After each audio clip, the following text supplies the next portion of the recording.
So this lens right here is the Sony 20-70G f4.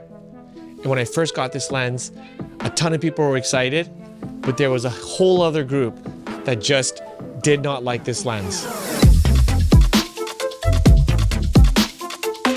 I kept seeing comments like, if only it was a 2.8, or man, not a 1.8, no thanks.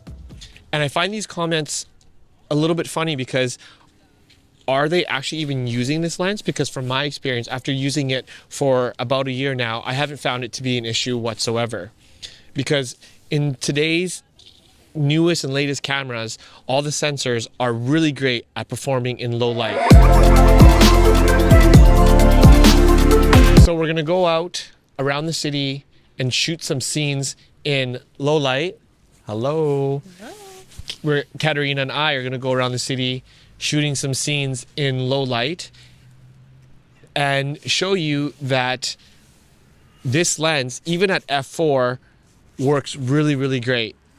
Now, because the city is filled with Christmas lights and all these different Christmas markets, it's actually the perfect environment because for most people and for people who are using this lens, you're never really going to use it in the total dark because you're going to have some ambient lighting, some background lighting, set lighting, and I think it'll be a great way for us to see if you will like the images. So hopefully at some point people can get over the fact that a really great lens with a really great focal length like 20-70 but f4 is not a lens for them, because the advantage of an f4 is that the size of the lens is smaller, and the price is usually a little bit better than the 2.8 counterparts or 1.8 of a prime. Anyways, let's go out and shoot, and then we will analyze and chat about it towards the end.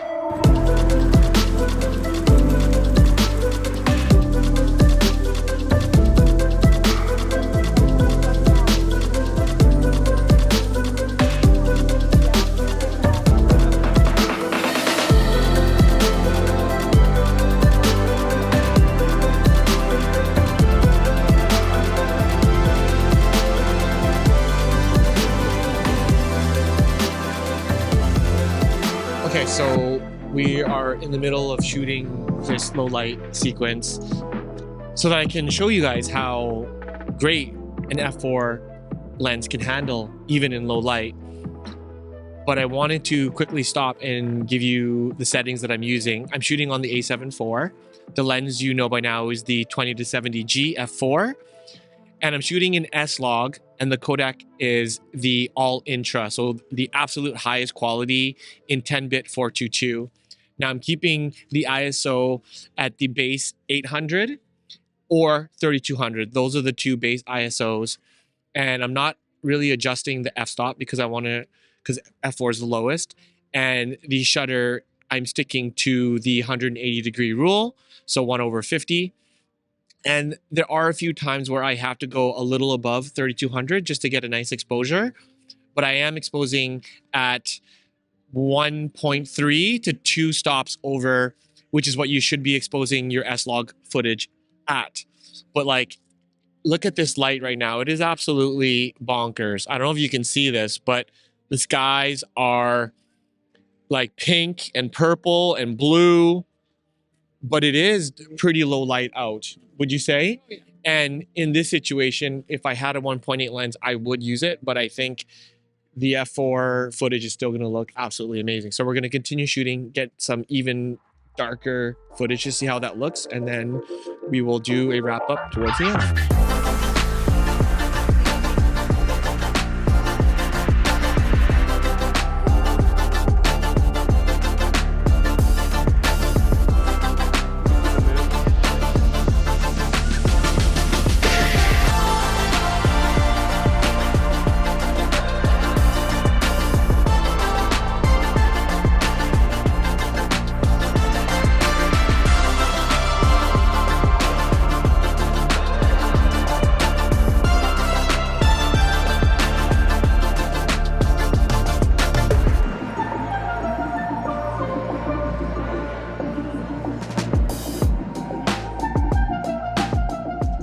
So as you can see from a lot of those shots that I got with this lens, f4 isn't super limiting, especially with today's cameras. Now, granted, in some of those really dark scenes towards the very end, I did push the ISO a little bit over the base, but I still think the shots came out really beautiful. And with a lens like this, the cost, the size, the weight, and the focal range, it makes it amazing to use. It's so easy to go from vlogging and get wide establishing shots and punching in to get some of those really nice, beautiful compressed shots. And you still get really good bokeh.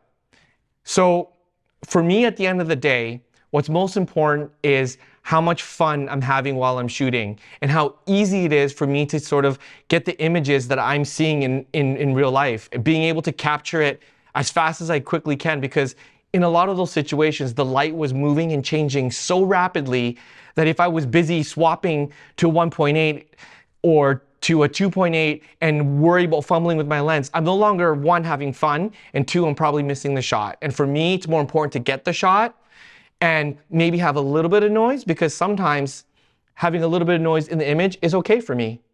So I think this lens has proven that it can be an amazing all-arounder. And I hope that by seeing this video, you can see that it can be a really great addition to your bag, or any lens with an f4 for that matter, not just this one. I know, I believe Tamron or Sigma put out an amazing, I think it was like 17 to 50 or 15 to 50. And that would also be an absolutely amazing lens. So the most important thing is go out, have fun shooting, use whatever lens you have, and not worry too much about if it is the perfect lens for low light or whatever it is that you think your lens isn't good enough for, because it probably is. With that said, I hope you enjoyed this video. Please share, subscribe. Thank you for all the support. Thank you for watching this video, and we'll see you in the next one. So, as always, live passionately and stay inspired. Bye.